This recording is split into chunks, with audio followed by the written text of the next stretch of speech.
নবী আলাইহিস সালাতু ওয়াস সালামের একজন সাহাবী ছিলেন, নাম হুযায়ফা ইবনুল ইয়ামান রাদিয়াল্লাহু তাআলা আনহু, যিনাকে সিররে রসুল বলা হয়। সিররে রসুল মানে রসুল সাল্লাল্লাহু আলাইহি ওয়াসাল্লামের গোপন কিছু তথ্য, কিছু বেদ তিনি জানতেন। যেই কথাগুলো, বিশেষ কিছু কথা যেগুলো শুধু ওই সাহাবী জানতেন, দ্বিতীয় অন্য কোনো সাহাবী কেউ জানতেন না। তিনি হলেন হুযায়ফা ইবনুল ইয়ামান রাদিয়াল্লাহু তাআলা আনহু। এনাকে সিররে রসুল বলা হয়। রসুল সাল্লাল্লাহু আলাইহি ওয়াসাল্লামের গোপন ভেদ জানতেন। কি জানতেন? টাকা পয়সা, স্বর্ণ অলংকার নবীজি কোথায় রাখছেন এটা জানতেন না। নবী আলাইহিস সালাতু ওয়াস সালাম বিশেষ কিছু কথা হুযায়ফার কাছে নবীজি শেয়ার করছেন, যেই কথাগুলো মৃত্যুর আগ পর্যন্ত হুযায়ফা রাদিয়াল্লাহু তাআলা আনহু কারো কাছে বলেন নাই। কেন বলেন নাই? বলে এই কথাগুলো আমানত। আমি বিপদের সময় আপনার কাছে কিছু বললাম, স্বার্থে ব্যাঘাত ঘটল হুজুরের সাথে, তখন সবাই ডাইকে বলে দিলেন যে হুজুর না এই বলছিল আমার কাছে। এটা কি হইল? খেয়ানত হয়ে গেল।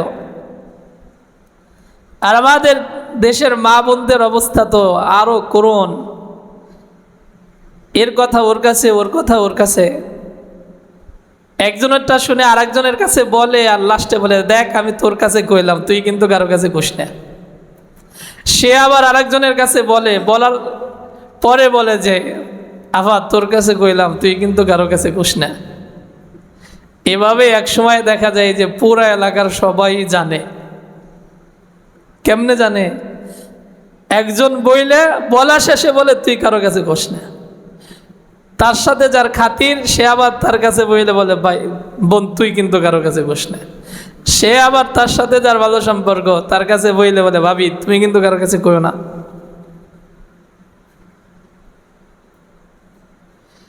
হুযায়ফা রাদিয়াল্লাহু তাআলা আনহু কত বড় আমানতদার ছিলেন, কথার আমানত রক্ষা করছেন, যে নবী আলাইহিস সালাতু ওয়াস সালামের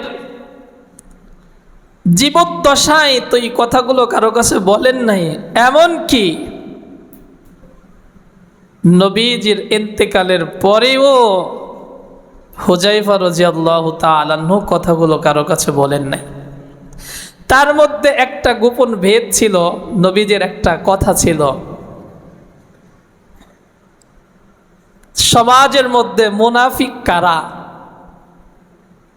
মুনাফিক মানে জবানে ইমানদার, দিলের মধ্যে নিফাকি।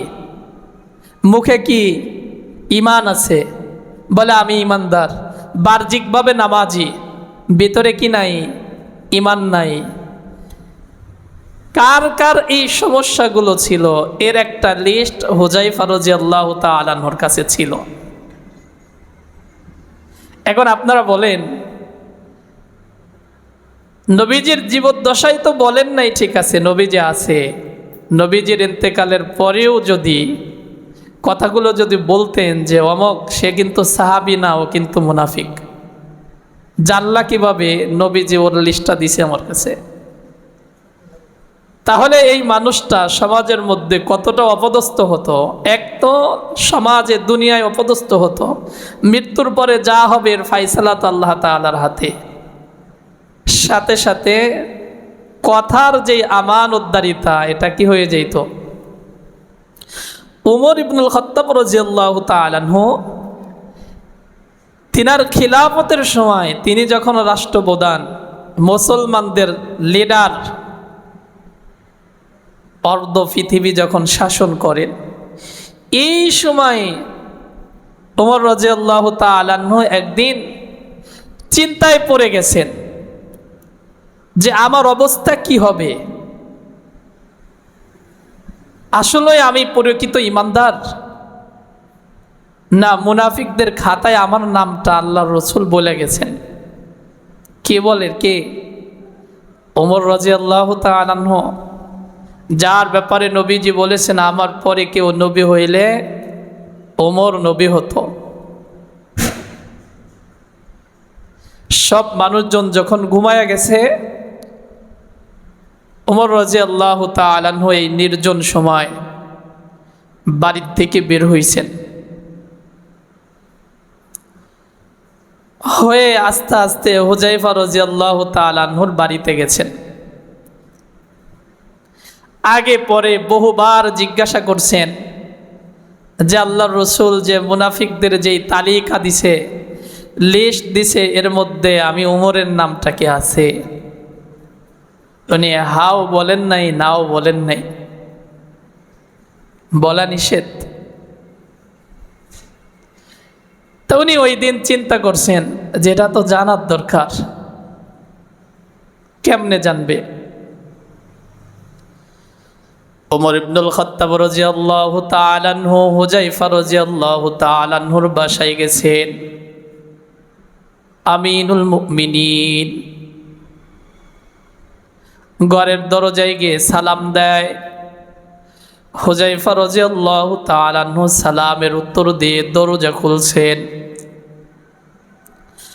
ওমর ইবনুল খাত্তাব রাদিয়াল্লাহু তাআলা আনহুর ভিতরে ভয়, যদি আমি মুনাফিক হয়ে যাই তাহলে তো জাহান্নাম ছাড়া আমার কোনো উপায় নাই, আমার ঠিকানা জাহান্নাম। কি করা যায়? হুযায়ফা রাদিয়াল্লাহু তাআলা আনহুকে জড়ায় ধরছেন, বুকের সাথে জড়ায় ধরে বলতেছে, ভাই হুযায়ফা, আপনার কাছে তো বহুবার জিজ্ঞাসা করলাম মুনাফিকদের তালিকায় আমার নামটা আছে কিনা, আপনি বললেন না। আমি তো ঘুমাইতে পারি না, আমার বিছানায় পিঠ লাগাইলে ঘুম আসে না, চিন্তা পেরেশানি আমার ভিতরে, আমার অবস্থা কি হবে? না জানি মুনাফিকদের দলভুক্ত আমি হয়ে যাই। সাহাবায়ে কেরাম এত আমল করতেন, তাদের ভিতরে মুনাফিকি হওয়ার ভয় থাকত। হযরতে হানজালা রাদিয়াল্লাহু তাআলা আনহু এমন করছেন, আবু বকর রাদিয়াল্লাহু তাআলা আনহু এমন করছেন। কেন এমন করছেন? হানজালা রাদিয়াল্লাহু তাআলা আনহু একদিন নবীজির কাছে এসে বলতেছেন, ইয়া রাসূলুল্লাহ, আমি মুনাফিক হয়ে গেছি। নবীজি বলেন, কেমনে মুনাফিক হইলা? সাহাবী বলেন, আমি মুনাফিক এভাবে হইছি, যখন আপনার বয়ানে বসি, আপনার দরবারে আসি, তখন আমার দিল পরিষ্কার থাকে, আমার দিলের অবস্থা ভালো থাকে, সংসারের কথা মনে থাকে না, দুনিয়াবি কোনো ধান্দা থাকে না, আমার দিলের মধ্যে ঈমানের প্রেরণা তৈরি হয়, আখিরাত স্মরণ হয়, কবর স্মরণ হয়, জান্নাতের কথা মনে পড়ে, জাহান্নামের ভয় ঢুকে। যখনই আপনার দরবার থেকে চলে যায় তখন দুনিয়া আমার মধ্যে ঢুকে যায়, আমি আখিরাত থেকে একটু দূরে সরে যাই, আমার ঈমান তখন উঠানামা করে। আপনার মজলিসের মধ্যে বসলে ঈমান যে স্তরে থাকে, আপনার মজলিস থেকে চলে গেলে আমার ঈমান ডাউন হয়ে যায়, আমি মুনাফিক হয়ে গেছি। এ কথা বলে সাহাবী মদিনার অলিগলি দিয়ে চিৎকার করছেন আর দৌড়াইছেন আর বলছেন, আমি হালাক হয়ে গেছি। আবু বকরের সাথে দেখা হয়েছে। আবু বকর বলেন, ভাই তুমি চিল্লাও কেন? বলে, ভাই আমি হালাক হয়ে গেছি। বলে, কেন? আমি মুনাফিক হয়ে গেছি। বলে, কেমনে মুনাফিক হইলা, বুঝলা কেমনে? বলে, নবীর দরবারে থাকলে ঈমানের হালাত একরকম থাকে, আবার নবীর দরবার থেকে দূরে সরে গেলে ঈমানের হালাত অন্যরকম হয়ে যায়। এবার আবু বকর কিছুক্ষণ চুপ করে থেকে বলে, আবু বকরও তো হালাক হয়ে গেছে। কেমনি? কয়, আবু বকরের অবস্থা তো এমন, নবীর দরবারে থাকলে একরকম, নবীর দরবার থেকে বের হয়ে গেলে অন্যরকম। এটা ছিল সাহাবা ইকরামের দিলের মধ্যে সারাক্ষণ ভয় যে আমার দিলের মধ্যে কোনো গুনাহ ঢুকে গেল কিনা। এভাবে সাহাবা ইকরাম অলিগলি দিয়ে কথাগুলো স্লোগান দেয় যে ক্ষতিগ্রস্ত হয়ে গেলাম। এক পর্যায়ে নবীজির দরবারে যখন গেছেন, নবী আলাইহিস সালাতু ওয়াস সালাম বলেন, ও আমার সাহাবা ইকরাম শোনো, প্রত্যেকটা মানুষের ঈমান একটু ওঠানামা করে। ঈমান কি করে? এটাই হলো ঈমানের মুজিজা। কোরআনের বয়ান শুনবে ঈমান বাড়বে, আবার শুনবে না ঈমান ডাউন হবে। জিকির করবে ঈমান বাড়বে, কোরআন তেলাওয়াত করবে ঈমান বাড়বে, আবার করবে না ঈমান একটু ডাউন হবে।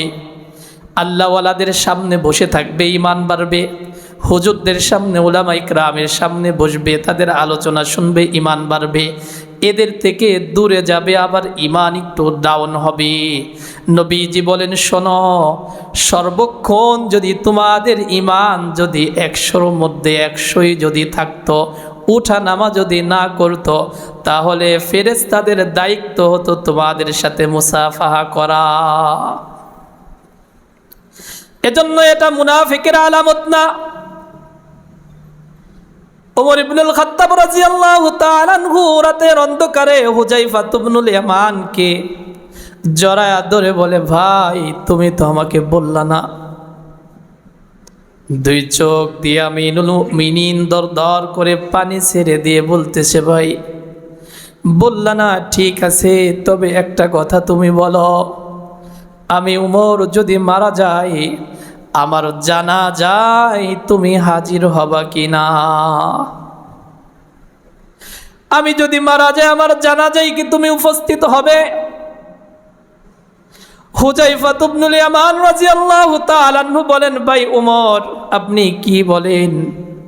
আপনার জানাজায় আমি কেন উপস্থিত হব না? আমি তো আপনার জানাজায় উপস্থিত হব।